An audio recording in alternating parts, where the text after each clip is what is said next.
Hi everyone, really good to be able to share with you again this week. This, of course, is Easter week, Holy Week. And as we set off on Sunday from Palm Sunday and the celebrations and jubilation around Jesus' arrival into Jerusalem and all that that meant for that nation and for our world today, we travel slowly but surely towards Easter.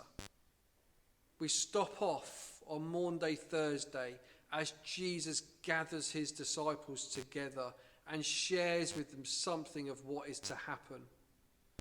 As we pause on Good Friday to reflect for ourselves the amazing gift of the cross.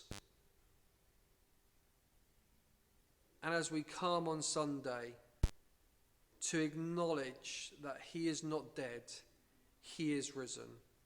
What a powerful celebration and message we have. Of course, as a church, there are so many things that have been challenging us over this last year.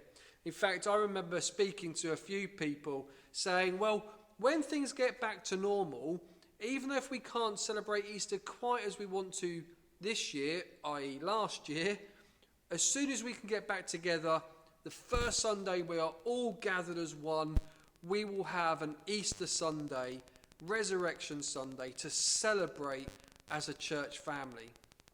Little did I know, in my naivety, and little did any of us know, that come 12 months later, as we come towards the second Easter in this pandemic, we are still not together. Now, for some, you will see that we are opening up the church from the 4th of April, Easter Sunday morning. You do need to book in. Things won't be the same. You can't sing. You have to wear a mask. You'll come in one exit and go out another one to minimise the spread of the coronavirus. We still have to take appropriate measures to keep each other safe. But we want people to be in our building, not because we think the building's important, but because we want to celebrate together. There is a sense that maybe we're getting back to normal. But I want to challenge us each this day on this kind of idea that we're going back to normal. Because actually there is nothing normal about the church, or at least there shouldn't be. There is nothing normal about the message of God. It transcends any sense of normal. For me, there is nothing normal about my God. For me, I'm a flawed person. I don't always live up to the ideas and the ideals that God has placed in me and our community. Often, I make mistakes and get things wrong for which I regret. I say things that maybe I don't quite mean, but in the heat of the moment, they come out. And I don't always display the faith that I know I can have in my God. The church itself has not lived up to the ideals and the ideas that God has instilled within it, where it's a place of grace, of welcome, of love. Sometimes we've really got that wrong. Where we have put tradition before people, where we put tradition before God's vision for our church, and we've spent more time living in fear than serving in faith. And yet, this is exactly the church that God needs. A church that is empowered by his Holy Spirit despite our vulnerabilities and our failings. God calls us to join in with his story. There is nothing normal about that. For all our failure and all our faults, God says, I want you to be part of this. He did it with the disciples. Throughout Jesus' ministry, he called those who are seemingly the lowly of the lowly. He called Mary, a young woman, a virgin, someone of seeming insignificance, to be the mother of the Messiah. He calls and speaks to tax collectors. He meets with the vulnerable, the poor, and he includes them in his story. Easter reminds us that there is nothing normal about the church, because there is nothing normal about the power and the call of God.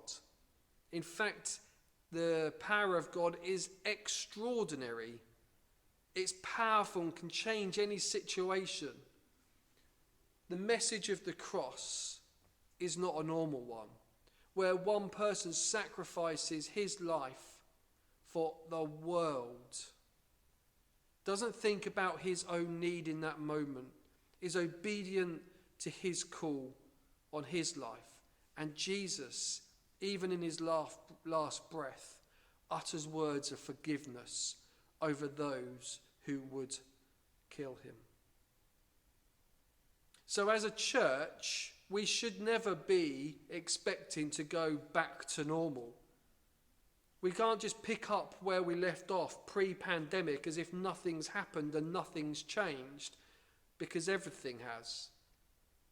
What we knew then has been challenged by what we've experienced over this year. But more deeply than that, we should always be ready to be changed and transformed by the power of God each and every day. We should be prepared for him to show us and speak to us about his call on our life as individuals and as a church. And so we have an opportunity in these days, yes, to come back to worship, but also to renew our worship and our relationship with him in whichever way we need to. So may you keep your eyes, your hearts, your minds open to what God is saying to you. The words that he is speaking to you about your ministry, about our church's ministry. That you will be obedient to the calling placed on your life as we start to come out of this lockdown, these restrictions and the impact of this pandemic. There is nothing normal about the power of God. It is an extraordinary power that is ours, that can be ours if we call upon him, we trust him, and live in the faith that he calls us to live in now and in the days to come, whatever that may be. May God bless you each one and have a very, very happy Easter.